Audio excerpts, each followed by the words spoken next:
Je vous présente mes excuses, mais je continue de porter des lunettes. Je ne prends pas le temps de faire ce qu'il faut pour les enlever, donc toutes mes excuses. Et comme j'ai un métier où on a des petites vis à gérer, j'ai quand même besoin de reconnaître les vis cruciformes et les vis plates. Plus près, oui, c'est ça.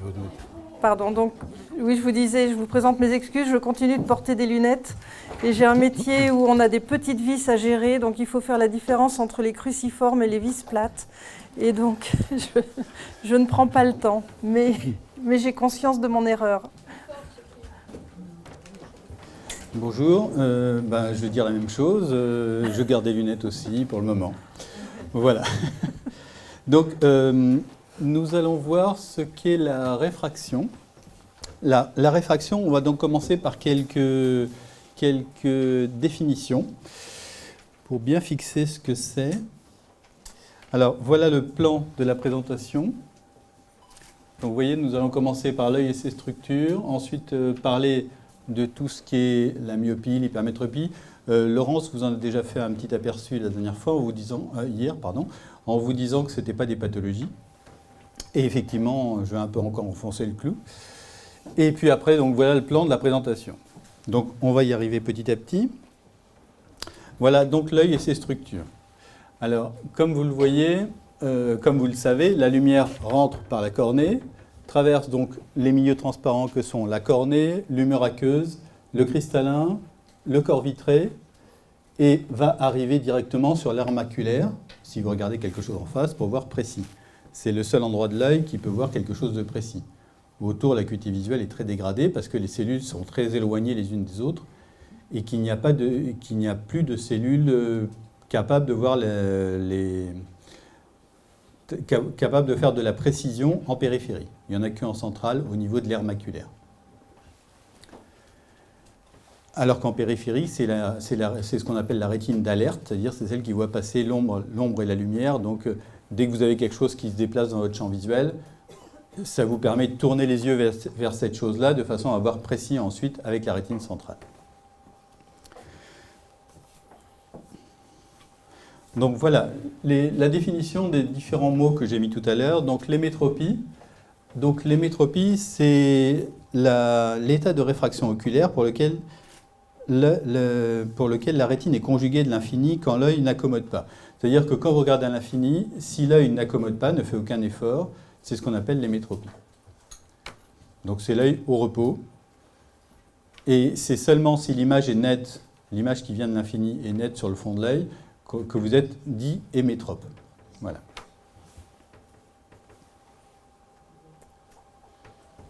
Ensuite, en opposition de ça, tu voulais dire préciser quelque chose ? Il marche. Si, il marche aussi.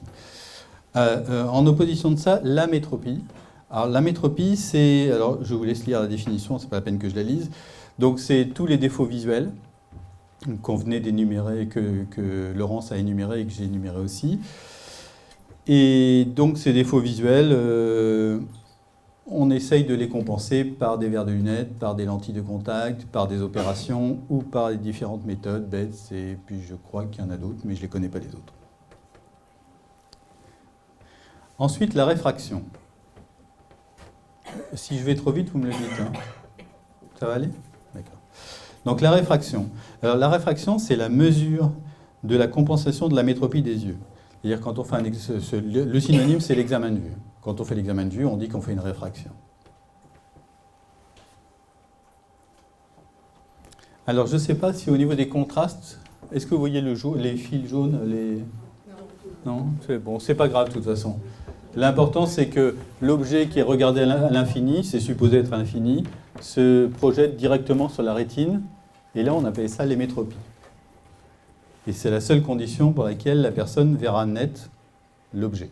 Si l'objet est ailleurs, elle ne le verra pas net. Ensuite, l'hypermétropie. L'hypermétropie, c'est, comme on a l'habitude de dire, c'est un œil un petit peu trop court. Donc ça veut dire que l'objet est projeté, il est au même endroit à l'extérieur, mais il est projeté à l'arrière de l'œil.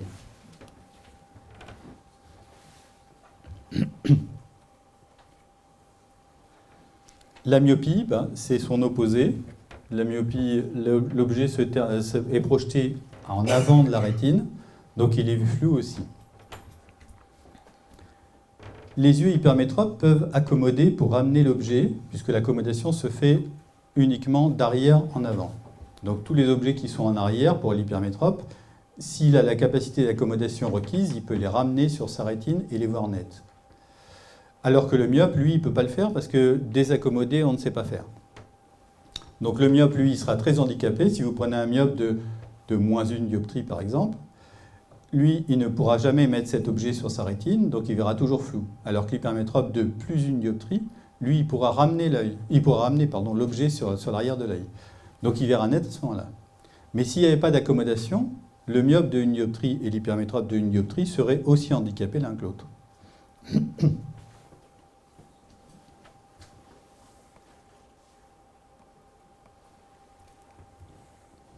Ensuite, vous avez l'astigmatisme. Alors l'astigmatisme, c'est un peu plus compliqué, parce que l'astigmatisme, il y a 2 mises au point.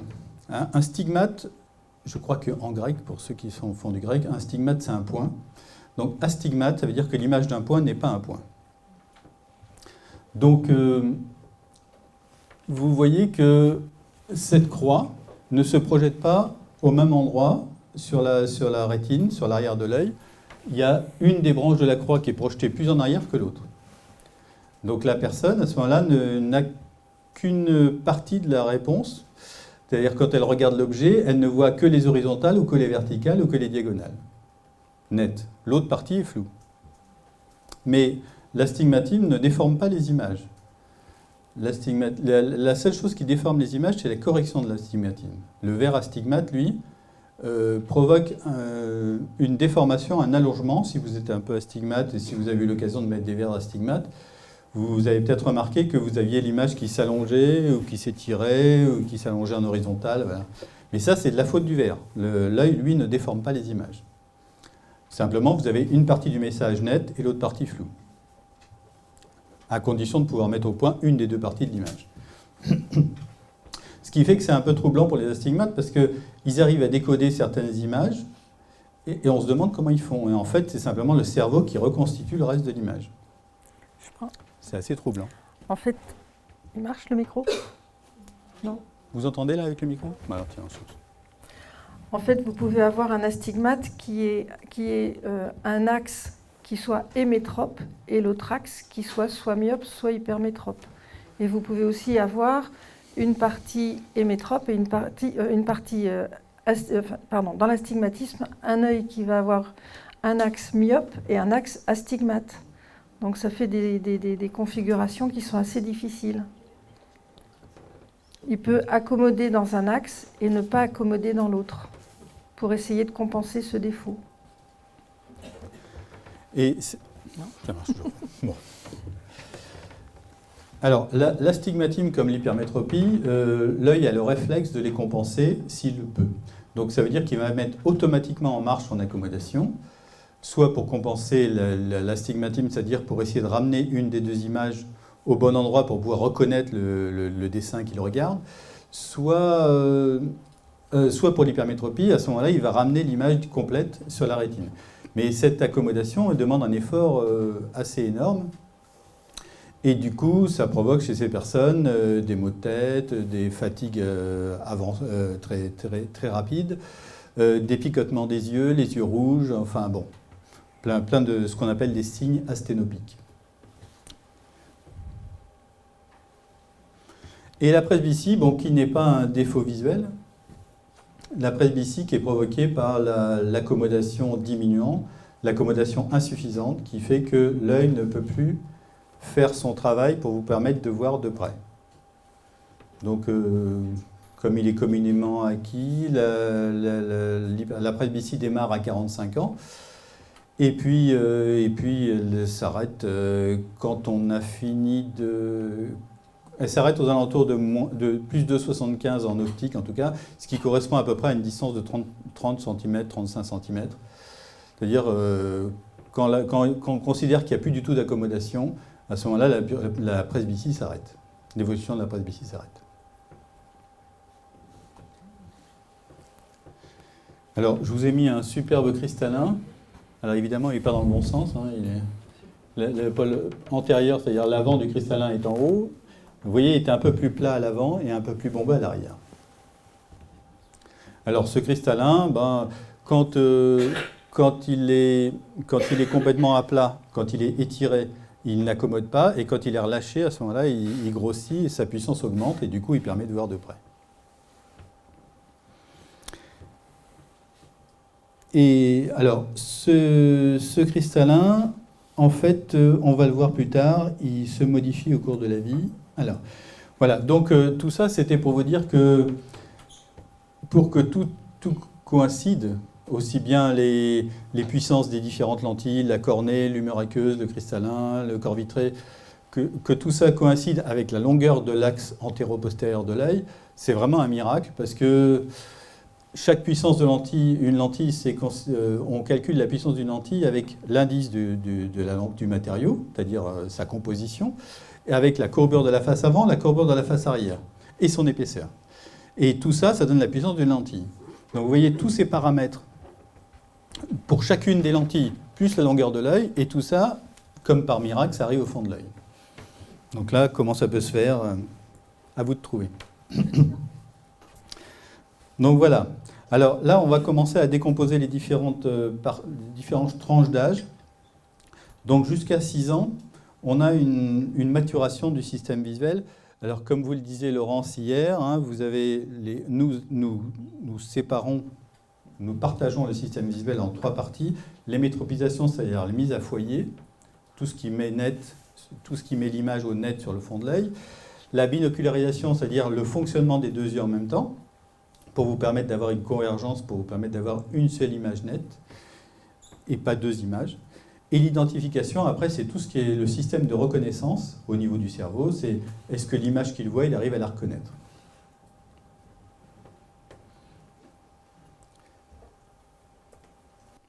Alors voilà, donc pour imager un petit peu cette maturation, donc vous avez les deux petits cônes. Alors le premier, c'est pour la mise à foyer, c'est tout ce qui est pour mettre l'image nette au fond de l'œil. Donc vous voyez que quand on démarre notre existence, on démarre hypermétrope, et puis petit à petit, le système va s'équilibrer autour d'une ligne d'équilibre, qui est en fait le 0 si on veut, mais bon, on considère que c'est plutôt plus 0,50 ou plus 0,75 au niveau de l'équilibre final. C'est ce qu'on appelle l'hypermétropie physiologique, et cette hypermétropie physiologique permet d'avoir un petit tonus de base. C'est-à-dire que vous êtes à ce moment-là tout le temps en accommodation, une légère accommodation, et cette légère accommodation vous permet d'accommoder plus vite et de désaccommoder plus vite si nécessaire. Si on démarrait de 0, ce serait plus difficile de se remettre en route à chaque fois. Et ensuite, vous voyez, pour la convergence, on a exactement le même schéma, c'est-à-dire que tout s'équilibre autour d'une ligne qu'on considère être une légère divergence, c'est-à-dire qu'on ne fusionne pas complètement sur l'image, on fusionne un petit peu en arrière de l'image. C'est toujours le fameux principe du moindre effort de l'organisme. C'est-à-dire qu'au lieu d'accommoder pile sur le point, il accommode un petit peu en arrière et ça lui suffit pour voir net et simple.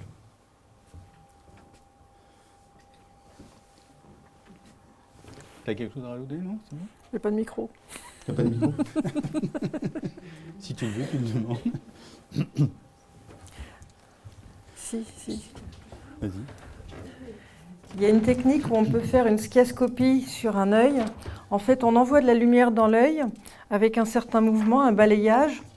La lumière se réfléchit sur la rétine et nous, on analyse la manière dont la lumière ressort de la rétine. Ça nous donne une idée de l'amétropie de l'œil.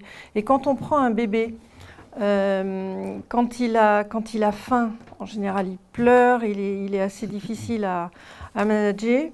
Et si on lui fait une skiascopie, on va le trouver fortement myope, parce que stressé. Par contre, il suffit qu'il ait pris son biberon, que la mère l'ait allaité, on refait une skiascopie derrière, et là, on va le trouver fortement hypermétrope. Et ça représente un petit peu ces variations de courbes que René vous montrait. En fonction de l'évolution, cette courbe, elle va diminuer. Il y aura de moins en moins de stress avant, après le repas, par exemple, pour le nourrisson, pour des choses qui sont assez basiques.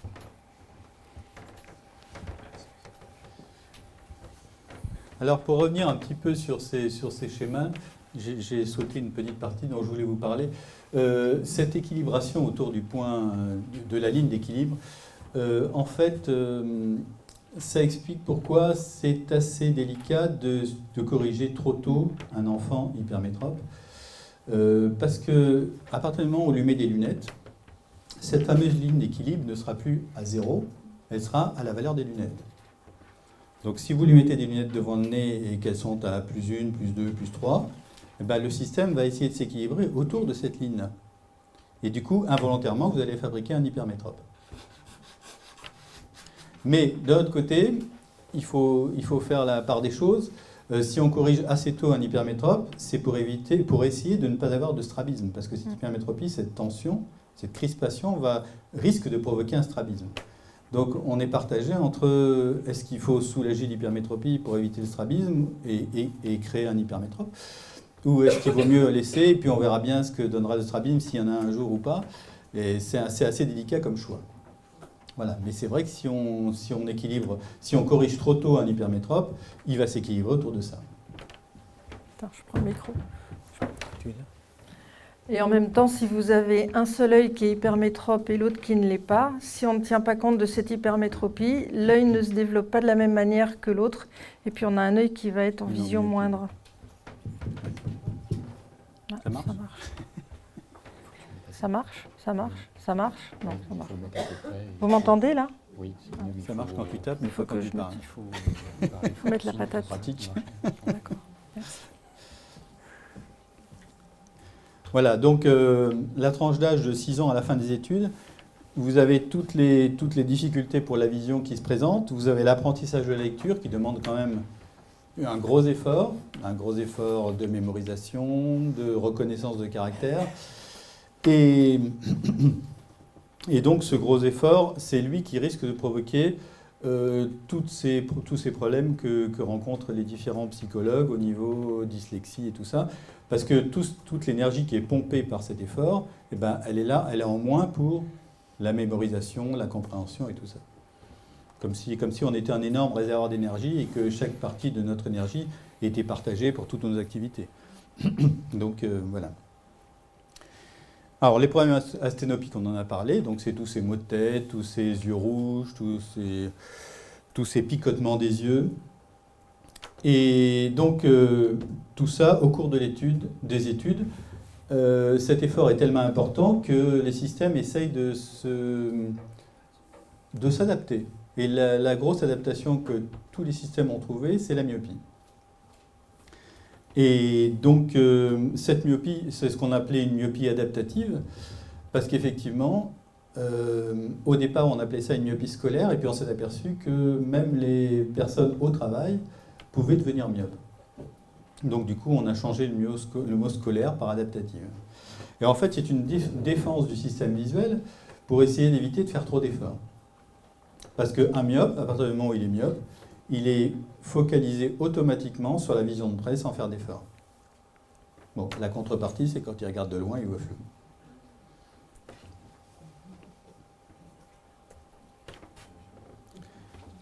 En fait, la partie suivante, c'est la tranche suivante, c'est de la fin des études jusqu'à 45 ans.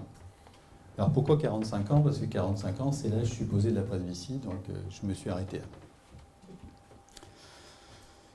Donc tous les yeux ne sont pas égalités, c'est sûr. Et vous avez donc un tableau sur les différentes amplitudes d'accommodation en fonction des âges. Vous voyez qu'à 10 ans, on a 14 dioptries d'accommodation, ce qui est énorme. Alors, pour vous donner une idée, pour lire à 30 cm, on a besoin de 3 dioptries. Donc, c'est pas énorme, mais il faut les avoir.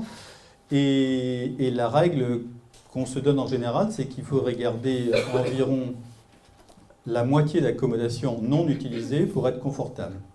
Donc, vous voyez, par exemple, si on prend l'exemple de 10 à 10 ans, il y a 14 dioptries. Pour être confortable, l'enfant devrait utiliser que 7 dioptries. Et s'il en utilise 3 pour lire, il est encore largement bénéficiaire. Alors que quand on arrive à 45 ans, vous voyez, on n'a plus que 3 dioptries et demi. Donc ça veut dire que quand on essaie de lire à 30 cm, on met 3 dioptries. Ce qui fait qu'il ne vous reste plus que 0,50. C'est un peu maigre et c'est pour ça que les problèmes commencent. Oui ? Excusez-moi, vous pouvez dire ce que c'est que les dioptries ? dioptrie, parce que moi je connaissais en termes de correction, et donc vous le mettez en termes de potentiel. Non, les dioptries, c'est la puissance des verres. Ah oui, excusez-moi. La dioptrie, c'est l'inverse de la distance. C'est pour ça. Alors, l'inverse de la distance en mètres.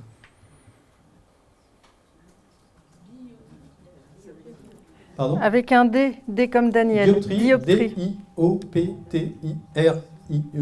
Voilà. L'inverse de la distance, laquelle distance? Quand vous cherchez à lire à 30 cm, c'est 1 sur 0,30. On arrive 3. à 3 dioptries. Ouais. Et si vous cherchez à voir à 1 mètre, c'est 1 sur 1. C'est-à-dire qu'un myope de moins 3, la partie où il va voir net va s'arrêter à 30 cm. Au-delà, ça sera flou. Un myope de moins 1, il verra net jusqu'à 1 mètre. Au-delà, ça sera flou. Un myope de moins 15, on est vraiment très très près de l'œil. Là, on est à 6 cm.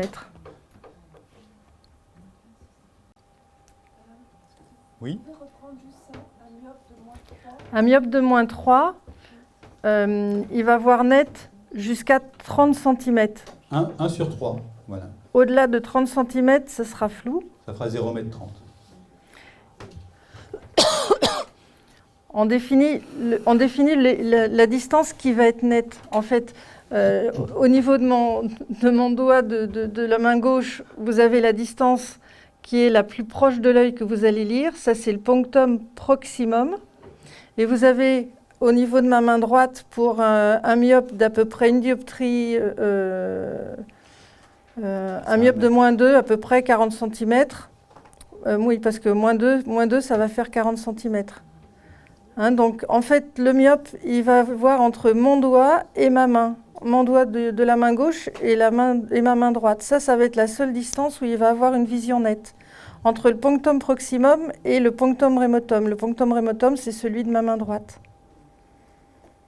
Donc, vous avez des distances comme ça par rapport à l'œil qui sont définies en fonction de chaque dioptrie, de chaque quantité de myopie, et en même temps en fonction de l'âge. Parce que ce punctum proximum, avec l'âge, lui, il va reculer. Chez les métropes, le punctum remotum, il est à l'infini, et le punctum proximum, quand il est petit, il va être à peu près à 10-15 cm, et au fur et à mesure, avec le temps, il va s'éloigner. Mais bon, on a une distance de lecture qui est à peu près de 30 à 45 cm en fonction de notre taille. Et donc, quand le punctum proximum est plus loin, on a tendance à avoir les bras qui s'éloignent, et quand les bras sont plus assez longs, c'est là où on consulte parce qu'il n'y a plus de solution facile.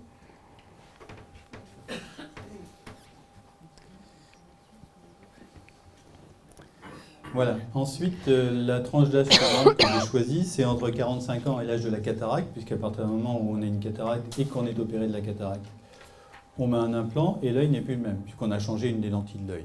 Donc l'œil n'est plus le même du tout. Alors, là, il y a la presbytie qui s'installe à 45 ans, donc, et cette presbytie est plus ou moins compensée par le diamètre de la pupille. C'est pour ça que je vous ai mis les diamètres de la pupille. Parce qu'on considère aussi que, on a remarqué que les personnes après 45 ans commençaient à avoir des pupilles beaucoup plus petites.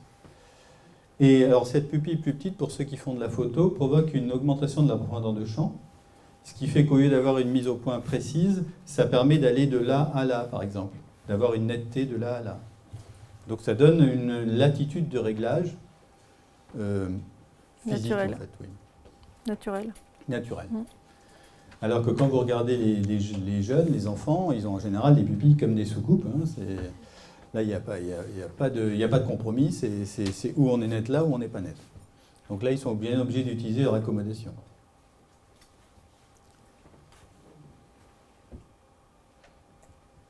Voilà, donc je vous ai remis le cristallin.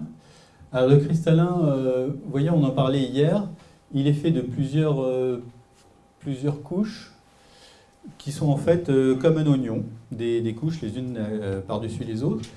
Et en fait, il grandit au fil des âges, c'est-à-dire les couches se rajoutent. Et le noyau, lui, le noyau dur qui est au centre, devient de plus en plus grand aussi. Donc ce qui explique pourquoi ce cristallin est moins malléable par la suite. Et un autre problème à ce grandissement du cristallin, c'est que les tendons et les muscles qui tiraient exactement à l'équateur du cristallin, à cause du grandissement de ce cristallin, sont projetés vers l'avant du cristallin. Et du coup, ils sont beaucoup moins efficaces, puisqu'ils ne tirent plus exactement à l'équateur, ils tirent un petit peu en avant. Donc tout ça, ça explique pourquoi l'accommodation diminue et provoque cette presbytie. C'est-à-dire que le punctum proximum dont je vous parlais tout à l'heure, il va reculer. Voilà. Parce que le cristallin qui au départ avait cette capacité de se contracter, en fait, aura moins cette capacité de converger et du coup de prendre de puissance et du coup ne compensera plus l'accommodation. Il y aura plus de réduit la capacité d'accommodation. Voilà, donc pour résumer résumer ce parcours finalement à travers les âges, on commence hypermétrope, après on a les études. Alors pendant les études, si vous avez un peu de chance, vous échappez à la myopie. Si vous êtes comme je ne sais combien de pourcents de la population, l'OMS a précisé qu'en 2020, on risquait d'être 50% de myopes sur la planète. Ça fait quand même beaucoup. Hein. Alors c'est pas étonnant quand on voit comment tout le monde se comporte avec son portable. On les regarde dans la rue, ils sont tous là, le nez collé dessus, comme s'ils ne pouvaient pas le regarder à une distance normale. Plus les écrans, plus plein de choses. Voilà. Donc, plus à l'école, les instituteurs qui ne redressent plus, ne font plus redresser les enfants, mais on voit des gamins qui sont complètement vautrés comme ça sur leur cahier. Ça arrange rien. Voilà, donc on commence hypermétrope, on continue dans les études.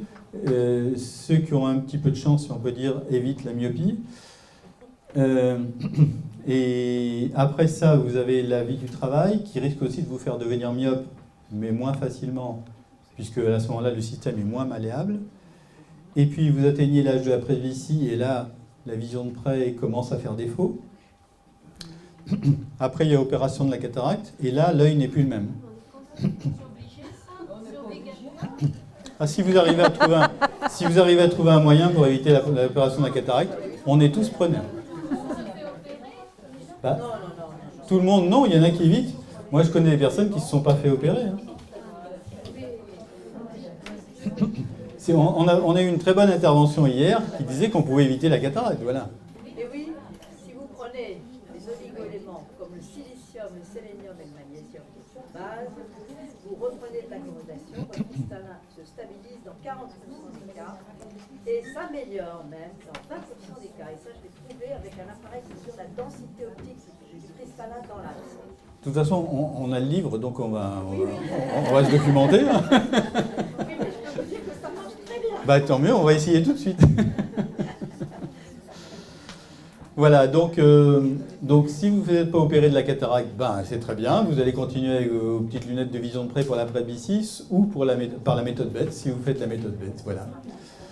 Donc on a fait un peu le tour de l'ensemble de l'existence, si on peut dire.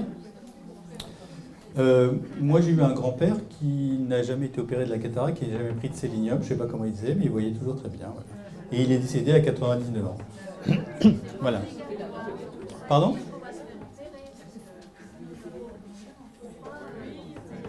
Ah non, je ne dis pas à tout le monde qu'il faut se faire opérer, simplement c'est l'évolution que moi je constate dans ma pratique depuis des années.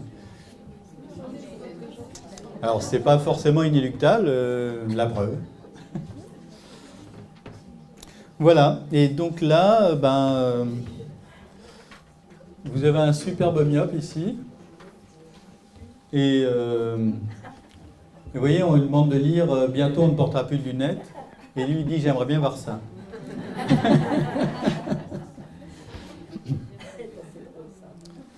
Voilà. Je vous remercie pour votre attention et on est prêt à répondre à vos questions.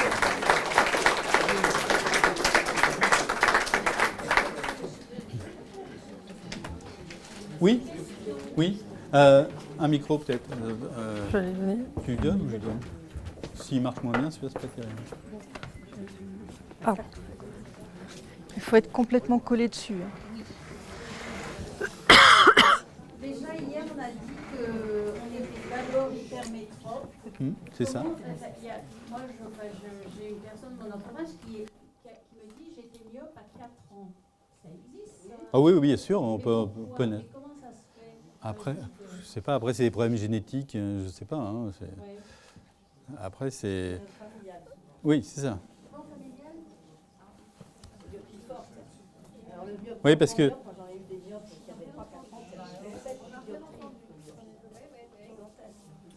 Parce que si, en fait, ces fameuses myopies adaptatives, le plus souvent, elles s'arrêtent au maximum à -6, maximum. Mais il peut y avoir des exceptions. Mais quand vous avez des myopies qui montent à -9, -10, -12, c'est en général des myopies soit héréditaires, soit provoquées à la naissance par je ne sais pas. Des myopies maladies.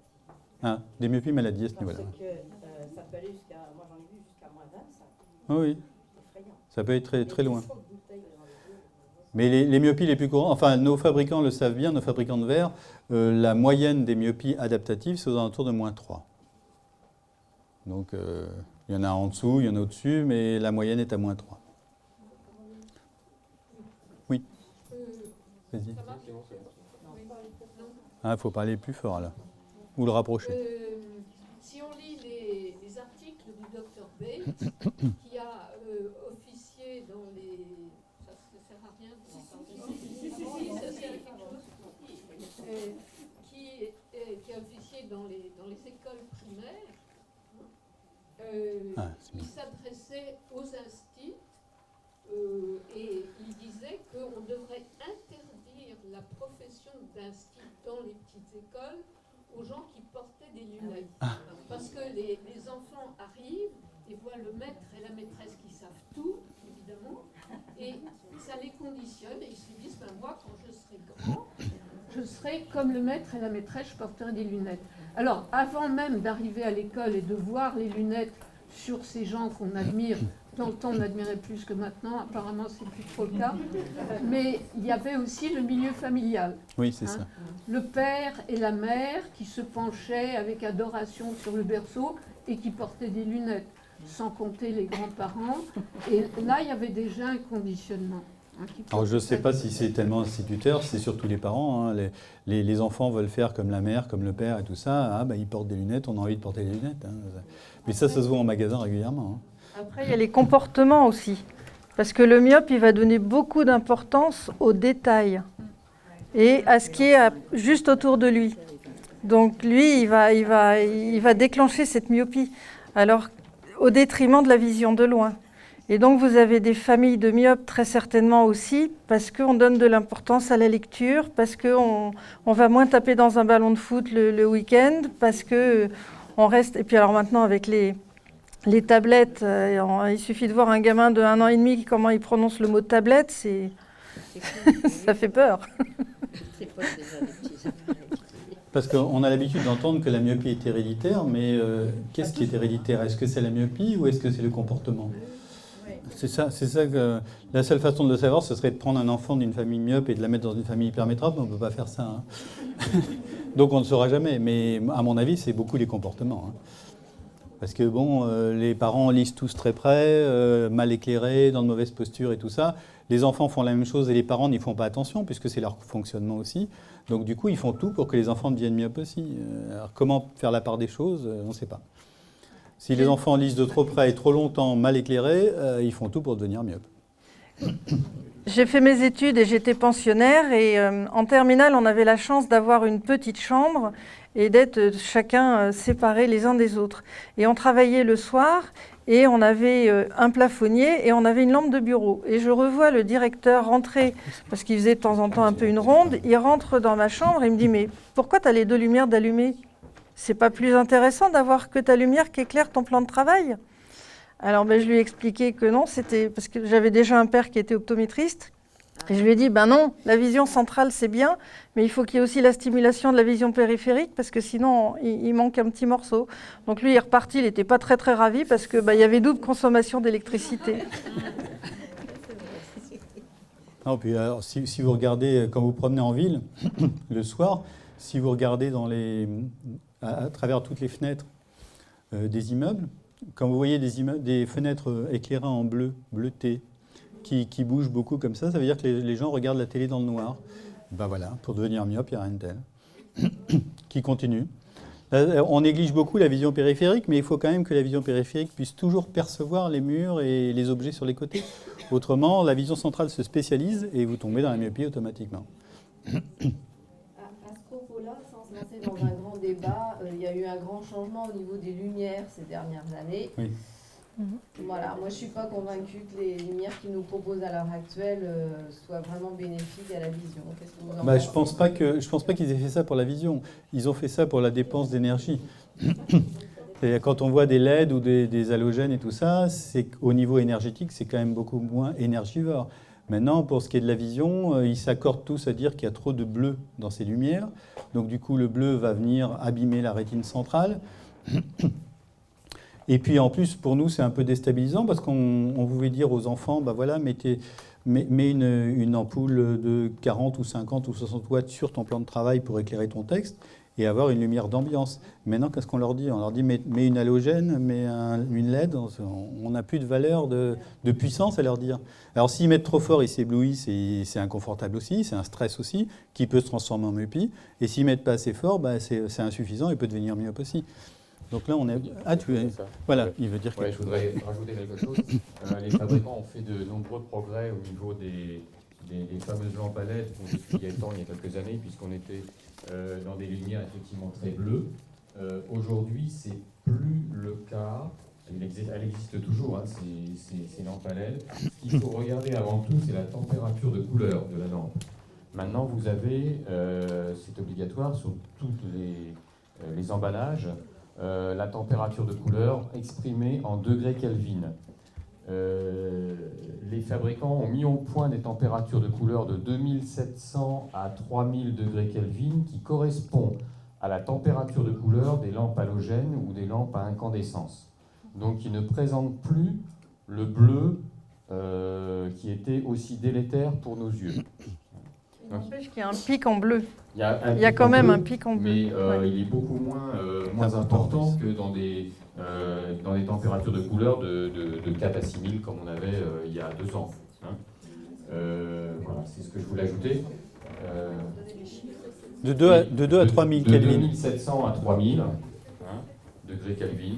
C'est marqué sur tous les emballages maintenant. Hein. Ça fait des lumières plus jaunes, en fait. Oui, c'est ce qu'ils appellent une lumière chaude, sachant qu'un éclairage à LED ne sera jamais une lumière aussi chaude et aussi jaune qu'un éclairage à incandescence ni halogène.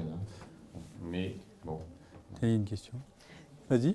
Juste avant, je voulais juste vous dire, Catherine Kousmine s'était intéressée, elle, à la lumière et à la rentabilité dans une entreprise. Et elle s'était rendue compte que des gens qui ne travaillaient qu'avec des néons n'étaient pas aussi performants que si on mettait de temps en temps une lampe à incandescence.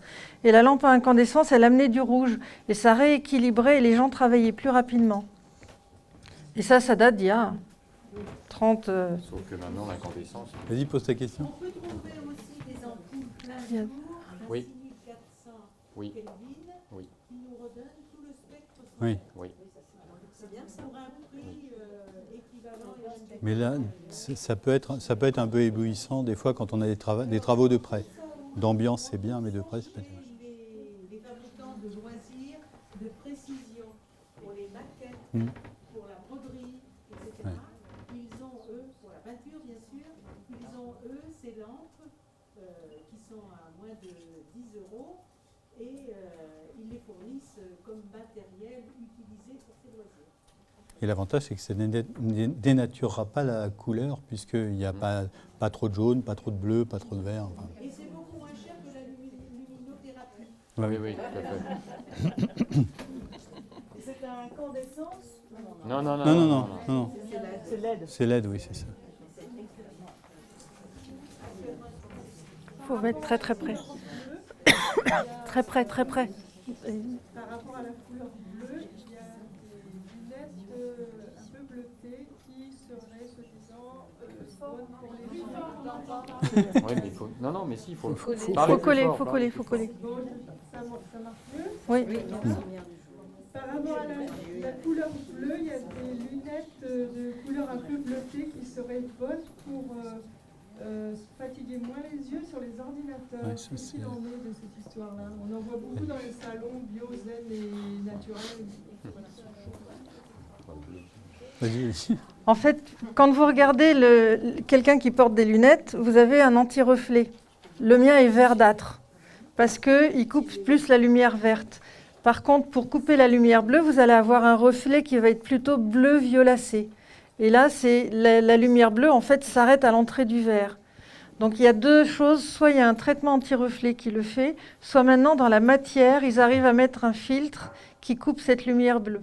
Et ça, il semblerait que ce soit quelque chose qui devienne quasi indispensable avec toute la pollution de LED, de lumière bleue qu'on peut avoir, soit par les luminaires, par les télés, les écrans d'ordinateur, les tablettes, les smartphones. Tout ça, on est en LED. Ah oui, alors après, il faut mieux les mettre quand vous êtes en contact avec cette lumière-là. Oui, parce qu'on a besoin d'un peu de bleu quand même pour activer le système immunitaire au niveau des larmes. Donc si on coupe tout, on n'active plus rien du tout. Et d'un autre côté, cette lumière bleue, il semblerait qu'elle privilégie la stagnation de protéines dans notre rétine, qui soit à l'origine très certainement de la dégénérescence, la DMLA. Enfin, une piste pour la DMLA. Répète ce que Qu'est-ce que j'ai dit? tu dis qu'il y a des... Oui, il semblerait que la lumière bleue empêche l'élimination de certaines protéines de notre rétine. Et donc cette accumulation va participer à la dégénérescence de la rétine. Accumulation de ces déchets de protéines au niveau des cellules. Vous avez une question? Oui, bien sûr. Oui. Bien sûr. Mélatonine. Oui. Vous posez votre question? Oui, un gamin qui va passer son temps sur son téléphone juste avant de s'endormir, il va avoir un peu plus de mal à s'endormir. Enfin, la notion de gamin, je vous laisse l'imaginer, mais... Qu'en est-il de ces lunettes jaunes, Prisma? Mes enfants, certains les utilisent devant les ordinateurs quand ils jouent, travaillent pendant des heures. Et ça, normalement, ça bloque complètement les lumières bleues. Ils l'ont utilisé, ils ont moins mal à la tête et donc ça bloque complètement la lumière bleue. C'est une lunette qui a été présentée au premier congrès, je crois. C'est-à-dire que le jaune est la complémentaire de la bleue, donc du bleu, donc ça coupe le bleu. Hein. Mais alors, est-ce que c'est le traitement anti-reflet qu'ils ont mis sur la lunette qui donne plus de confort? Est-ce que c'est le jaune qui coupe le bleu? Le bleu ne passe pas. Oui. Par contre, ça peut donner mal au cœur. Oui, pour en rajouter un petit coup, dans certaines formes de dégénérescence maculaire, notamment atrophique, quand on corrige, quand on aide les gens, on peut leur mettre des verres avec filtre jaune. Jaune, oui, c'est ça. Oui. Filtre même orange. Orangé, oui. Et on leur fait choisir leur couleur. On va peut-être changer de micro, ce sera plus facile. Dans la DMLA atrophique, la dégénérescence maculaire atrophique, on peut mettre des verres, proposer des verres orangés foncés ou jaunes aux patients et ça leur atténue énormément leur éblouissement, ça leur rend extrêmement service. Et d'ailleurs, ces verres jaunes, pas les mêmes, mais plus légers, on peut les utiliser le soir pour conduire parce que les phares sont très éblouissants en blanc. Et là, ça vous rend service. Vous voyez beaucoup mieux le relief et la distance. On a supprimé les phares jaunes, mais on remet des lunettes jaunes derrière. Voilà. On nous a vendu des phares blancs en nous disant que c'était la panacée, mais sincèrement, les phares jaunes étaient nettement plus performants. C'est vrai que ça éclaire mieux en blanc, mais c'est moins éblouissant en jaune. Oui. J'ai une question justement pour des couleurs et de l'éclairage des voitures. On est passé du jaune, on est passé au blanc et parfois au bleuté. Oui. Alors, qu'en pensez-vous? J'ai beaucoup de craintes sur ce bleuté et beaucoup d'appréhension. Je ne sais pas ce que ça va donner à la longue. Je n'en pense rien a priori. Je me méfie des phares bleus et on le saura dans 15-20 ans. Toutes ces dégénérescences qui vont apparaître, si elles apparaissent, à cause de la lumière bleue des phares. Donc il vaut mieux éviter les phares bleus. Pour les autres, oui. Pour vous, vous verrez mieux en bleu, mais ceux qui sont en face... Quand on conduit, on voit mieux avec des phares bleus. Oui, c'est plus énergétique la lumière bleue, oui. D'accord. Ça donne plus de bleu, ça donne plus l'impression de blanc, ça éclaire mieux. D'accord. D'accord. Et pour les autres, il vaut mieux la couleur blanche? Bah, pour les autres, ce serait bien de ne pas leur envoyer trop de bleu dans les yeux. Comme, Non, non, j'en ai pas. En plein phare en plus. Donc le mieux, c'est les fards blancs. Après, maintenant, comment faire la part des choses entre, l'envie commerciale des fabricants de filtres jaunes, de filtres bleus, d'ampoules bleues, machin, et la réalité? Très difficile. Il y a plein de petites lunettes de toutes sortes qui se vendent dans tous les sens. Est-ce qu'elles sont vraiment efficaces ou est-ce que c'est simplement pour faire du chiffre d'affaires? Impossible de répondre. D'accord, merci. Non, ouais. Et quand je conseille des lunettes de soleil, je les conseille avec des couleurs dans les bruns ou les grises. Oui, c'est ça. Ni les bleus, ni les verts. Bah oui. Parce que le bleu concentre le bleu. Et alors là, vous en prenez plein la macula. Oui, c'est ça. Ces fameuses lunettes avec les verres qui coupent la lumière Bleu, en fait, on peut nous les vendre sans correction. Et quand on les fait essayer, parce qu'on a un échantillon monté sur une monture au magasin, quand on les fait essayer aux gens, tout de suite, ils se sentent mieux. Les verres sont très, très légèrement brun-jaune.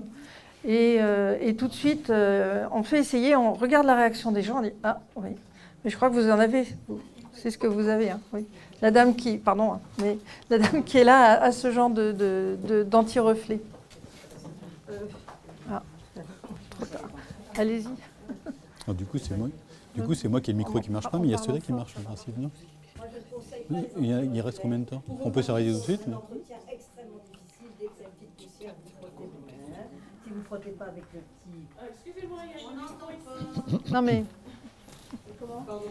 Pour revenir sur les verres jaunes, il faut faire une différence entre le jaune que Madame a présenté, qui est un jaune extrêmement dense, et le verre jaune que l'on propose donc en boutique d'optique, qui va couper seulement la radiation bleue nocive pour la macula. Alors que le verre jaune que vous venez de montrer semble couper tous les bleus. Et comme le corps est équilibré pour se mouvoir dans la lumière blanche, ça ne me paraît pas étonnant que ça crée des nausées si on enlève tout un pan de la lumière. On est équilibré pour la lumière blanche. Le verre donc très jaune, effectivement, va couper tous les bleus, donc va perturber la perception. Donc les verres qu'on vous propose sont des verres qui sont teintés jaune avec un anti-reflet par-dessus. Donc le jaune va couper la partie de la radiation bleue nocive, l'anti-reflet va éviter les réflexions sur le verre. Donc ce sont deux choses complémentaires. Donc pour revenir au phare des voitures, il semblerait que les constructeurs enlèvent un petit peu de bleu au phare. Ils se sont rendus compte que le bleu était devenu superflu et ils reviennent vers quelque chose de plus blanc. On verra, comme disait René, ce que ça donnera par la suite, mais on n'a pas de recul. Oui, encore une question. Je voulais juste mentionner par la pratique de la méthode Bates, j'ai plusieurs personnes qui m'ont aussi confirmé qu'ils étaient beaucoup moins sensibles aux phares des voitures. Ah oui. Donc on peut aussi jouer énormément avec notre manière de regarder Bien pour sûr. être beaucoup moins gêné par les couleurs, les lumières, etc. Il y a une question là-bas. Nina? Beau.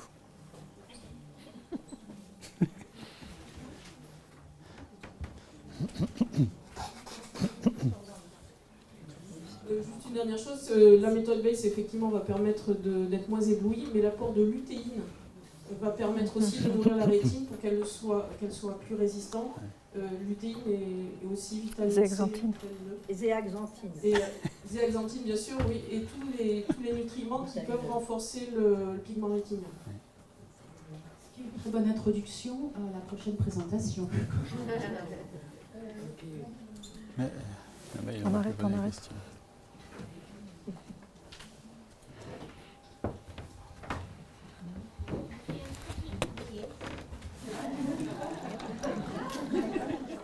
J'ai une petite nièce qui est comme 17 ans.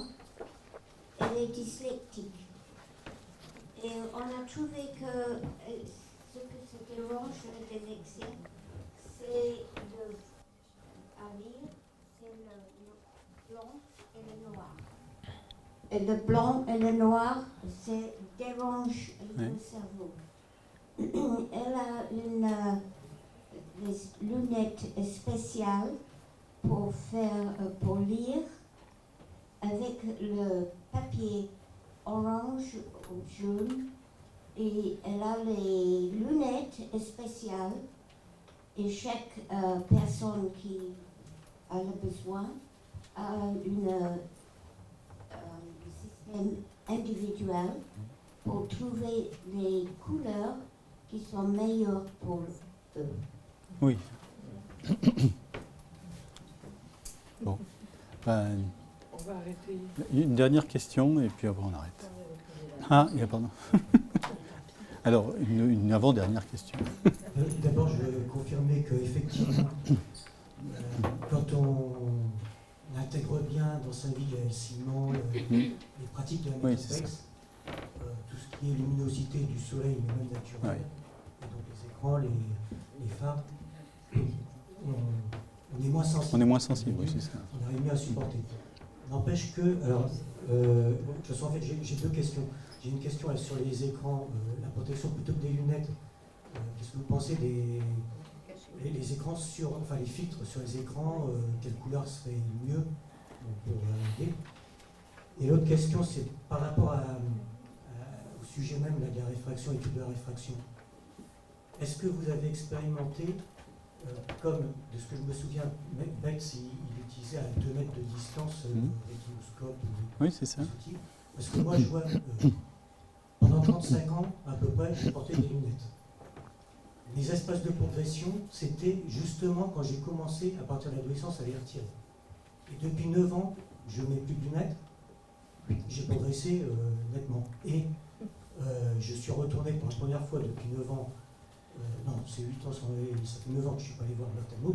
J'y suis retourné cet été, une catastrophe. Oui, parce que les appareils dans les yeux, complètement tendus, l'inverse, pas de luminosité naturelle, enfin l'inverse de tout ce qui est bon pour la vue, c'était une caricature. Donc forcément, ça a été les mêmes défauts, y compris un nystagmus qui avait disparu, il réapparaît. Donc voilà, c'est pour ça que c'est intéressant ce que vous avez donné sur la réfraction au fil des âges, mais en même temps, c'est dans un cadre d'une société, parce qu'on a parlé, comment faire, mais aussi même dans les études, même les examens eux-mêmes.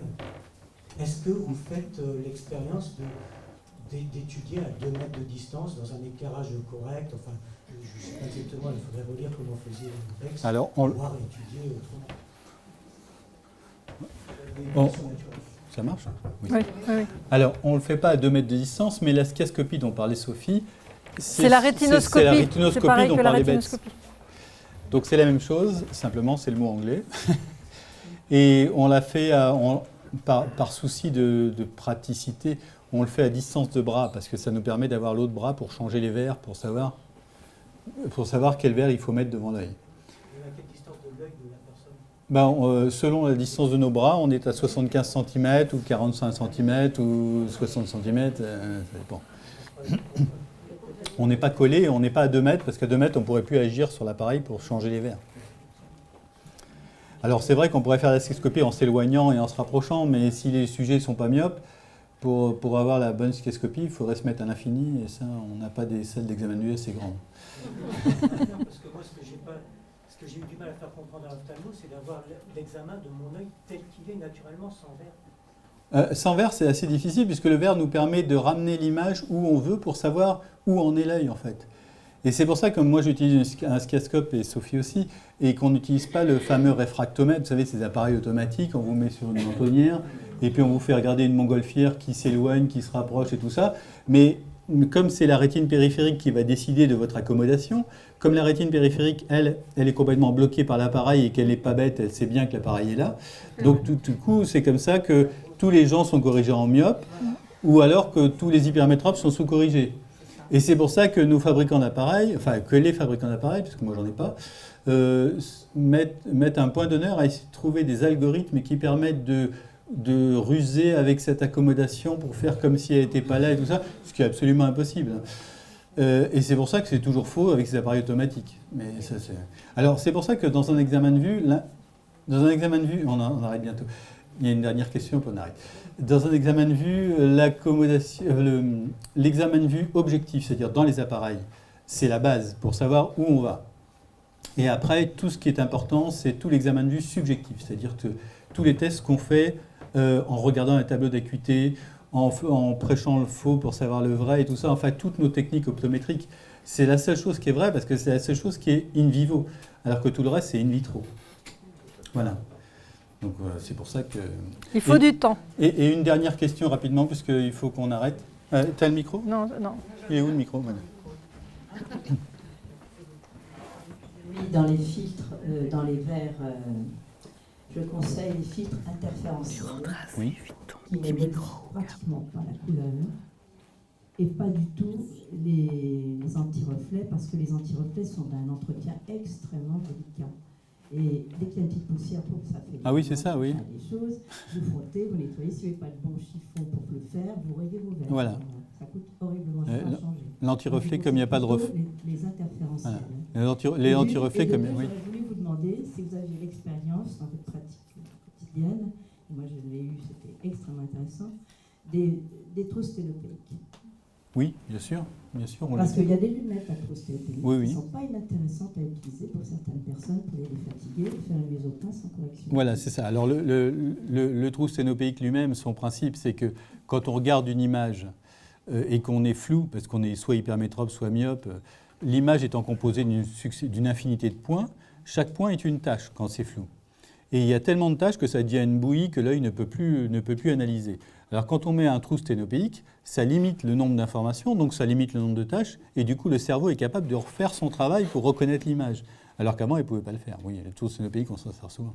Et c'était un très bon test quand on était jeune ophtalmologiste pour savoir si on pouvait corriger voilà. son patient. C'est un très bon test pour savoir. Voilà. Voilà, c'est ça.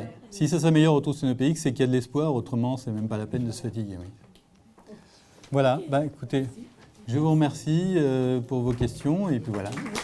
Merci à vous.